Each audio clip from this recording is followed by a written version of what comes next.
The Narcissist and Their Web, How to Break Away. The narcissist lives in a world of ambiguity and chaos and will never want to come out of that world of foggy turmoil. The average person couldn't conceive of living in constant unstable pandemonium.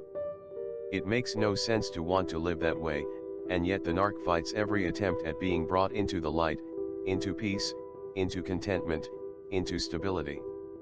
Part of the reason for that is that the narcissist gets bored easily, so stability isn't stimulating enough, but there is also another very important reason why the narcissist wants no resolution in their lives, and that is mainly because a peaceful environment with clarity might well expose the narcissist and all of their duplicity. Then there is an even more important area the narcissist has to keep cloudy and ambiguous, and that has to do with the debt that the narcissist owes to all that they have come in contact with throughout their lives. Yes, that is the core of what makes the narcissist never come out of that dark world of theirs. As long as the narc lives in their world, they can avoid seeing things clearly or being seen clearly. Yes, the narc will always stay the victim in their world and always be the person that other people have wronged, the person that is owed repayment. To come out into the light, the world of crystal clear transparency would leave the narcissist very vulnerable, and never more so than when the reality is shown. What is that reality? It is the fact that the narc owes a huge debt to the victims they have amassed over their lifetimes. The narc sees themselves as the wronged one, the perennial victim, because the narc intuitively understands that the person that owes is a slave to the person that they owe. The narc always wants to have others in the position of slaves and themselves in the position of master. That is part of the narc's MO, method of operations, modus operandi. The narc must be in control, must be master, must be king or queen, and what better way to be in that position than to have everyone they have ever been in contact with be the person who wronged them. So the narc puts a huge effort into maintaining victim status and convincing all of those around them that they are the ones who have wronged the narcissist. So the narcissist weaves their web and catches their victims in it, but the narcissist themselves is the one who is truly doomed to live in that web forever, a world strewn with the remains of the countless broken lives of their victims. Those victims, having been sucked dry, either escaped or were ejected by the narcissist, but the remains of the damage will forever stay attached to the narcissist's web. So maybe the narc views these remains as trophies, a source of comfort. A constant reminder that they, the narc, won. But that win is only valid as long as the narcissist stays in their web. Yes, those victims left that web and rebuilt, and some poor victims were repeatedly entangled into yet another web of the next narcissist. Knowledge, however, made other victims learn to recognize the wiles of a narcissist and avoid ever being trapped again. So that is the narcissist's world. No, it isn't a pleasant place to spend time in. Isn't it curious that it takes some time for the victim to realize that obvious fact, the fact that they were actually caught in a web? Well, we have to remember that the narc injected that victim with toxins, making the victim think that entanglement was natural and normal and even desirable. After enough time away, those toxins do wear off and the victim can get back their senses and see things as they really are. Now at this point the victim may finally understand the reality that the narc was the one who wronged them, and the narc is the one that owes them a great debt. Of course, by now the narc has moved on and has made very sure no collection of that debt will ever be made. In fact, the narc will never admit to themselves or to others that they are the ones who owe. No, the narc will always insist that they are the victim and that those ex-partners all owe them. Pure nonsense, but what else is the narcissist to do? Yes, subconsciously the narc knows they are the ones who owe, but the narc will never let themselves or others become aware of that fact. What does this all mean for the victim? Well, as the victim becomes more and more aware of what was done to them, they become filled with rage, anger and resentment, and a need to settle the score and seek vengeance. But the slimy narcissist has been through this situation many times before and is fully prepared to never let you get anywhere near them, or if you do get an opportunity, the narc will make sure they make a speedy exit when confronted and never address any of your concerns. What is exactly going on in these interchanges between narc and victim? To get an answer, we will have to take a closer look at the above dynamic and analyze the situation.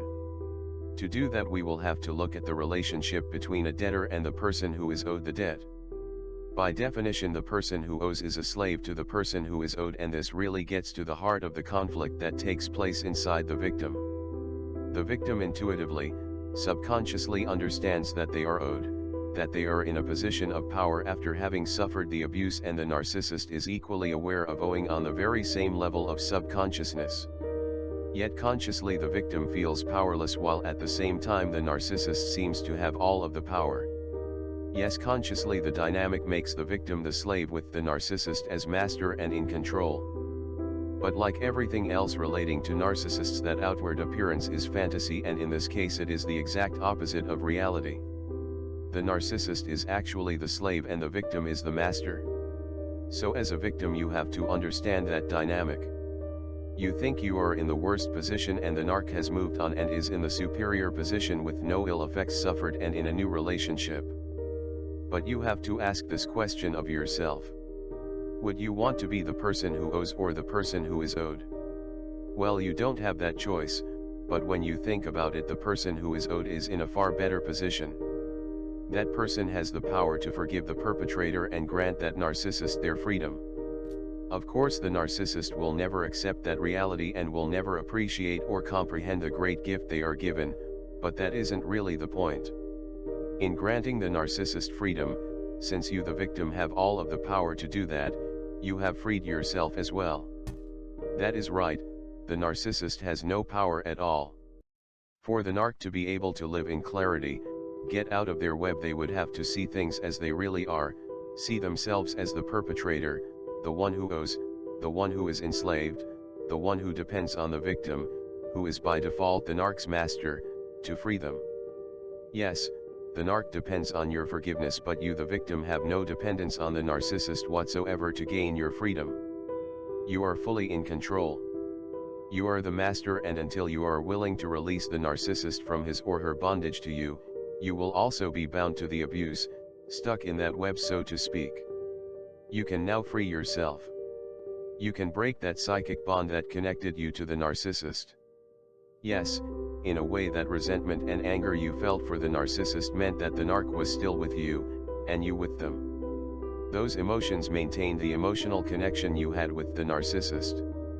For you it was a relationship based on love, but for the narcissist that love was never there.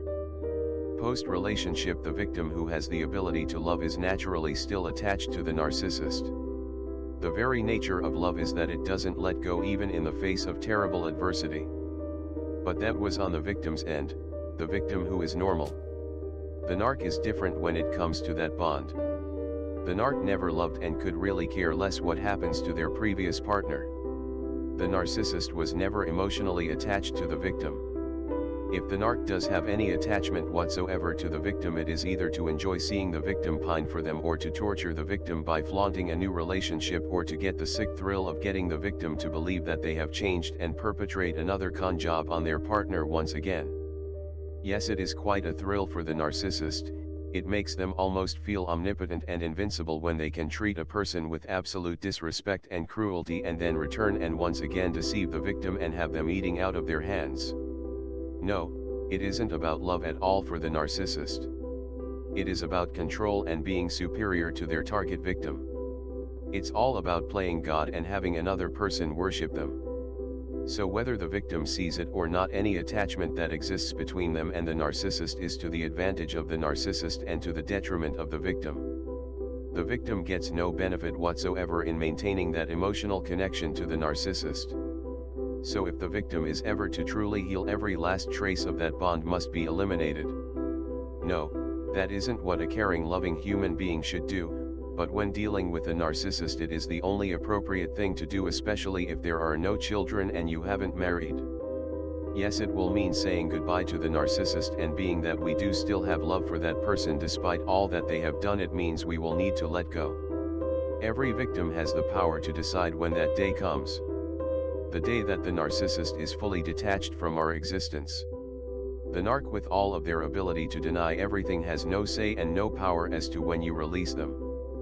But to fully release the narcissist and yourself and make that final cut, there is one more bond that has to be severed, and that is your love for the narcissist.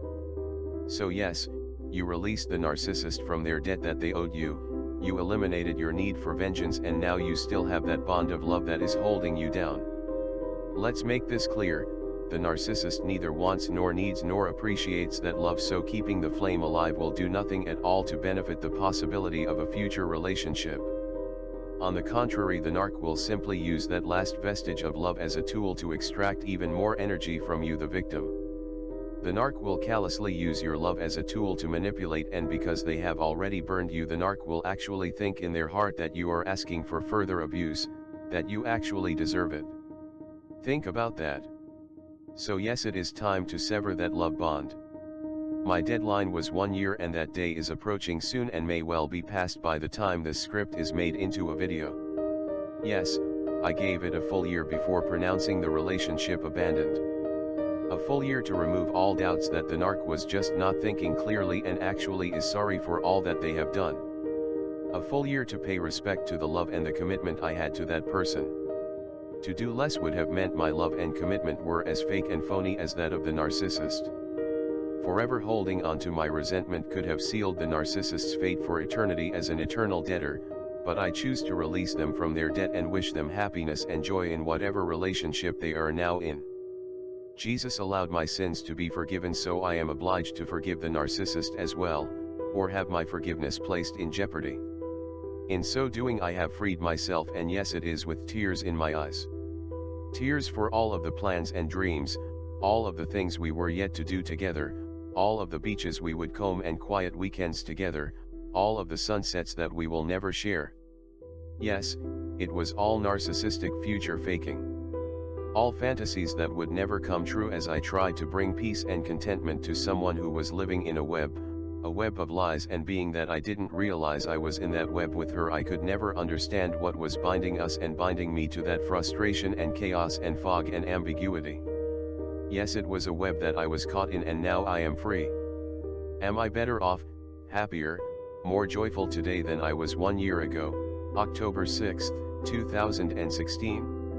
It was 1 year ago when my ex told me she loved me for the last time. Yes, I am, and that is sad, because that means that being alone and in total chaos with an uncertain future but aware and awake is far better than living in a fool's paradise where the angel in front of you was nothing more than a demon in disguise. Yes, I am free, and I can go into the future knowing that I did nothing wrong, never lifted one finger or said one word to hurt the narcissist. No, it wasn't my fault what happened to me. Yes, the narcissist will say the same thing and try to convince themselves they are innocent, but the weight of their actions, the reality, the truth can never be escaped in the real world. So the narc is no longer a slave to me, but she will always be a slave to her own lies and will always be stuck in her web. Yes, in a moment of clarity after a particular rough time the narc gave me, I called her a black widow. She rather liked that analogy. Little did I know, only she knew, how close to the truth that analogy was for me and for many others that had come before me. But none of that makes a difference anymore. I have come full circle. 1 year ago today I loved, and I had no animosity or anger or bitterness or resentment. 1 year has passed and I have gotten myself back. I have no anger, no bitterness, no resentment, no animosity. Yes, I am back, and climbing that mountain of forgiving that narcissist and actually wishing them well was my Mount Everest. I made it to the top and viewed the vast distances that surrounded me. I saw clearly the path my life had taken below me. I saw the path that led me to this point, and the many slips and falls, the hopelessness, the fear, the anxiety, the self-doubt, the tears, but I persevered and made it to this peak. I now walk back carefully to the ground, changed, stronger, better, more aware. Thank you for watching. Comments are welcomed. Peace be with you.